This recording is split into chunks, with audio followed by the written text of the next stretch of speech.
அப்பா, எனக்கு எல்லா பக்கங்களிலிருந்தும் பிரச்சனை இருந்தால் நான் என்னதான் செய்வேன் என்று நீ கேட்கின்றாய்.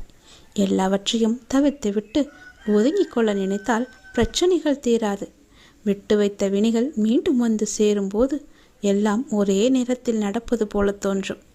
கடமைகளை தவிர்க்காமல் ஒவ்வொன்றாக செய்து வா. குடும்பம்தான் முக்கியம் என்றோ அல்லது வேலைதான் முக்கியம் என்றோ ஏதோ ஒரு திசையில் செல்ல முடியாது. இரண்டிலும் உள்ள கடமைகளை சரியாக செய்ய வேண்டியது அவசியம்.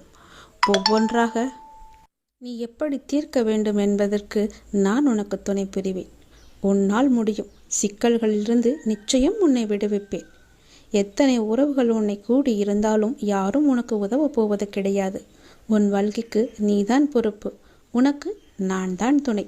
உறவுகளால் நீ நிராகரிக்கப்பட்டால் என்ன அர்த்தம் என்று புரிந்து கொள். அவர்கள் நீ ஒதுக்கியே வைத்து வாழ பழகிக்கொள். உனக்கான 3 முக்கியமான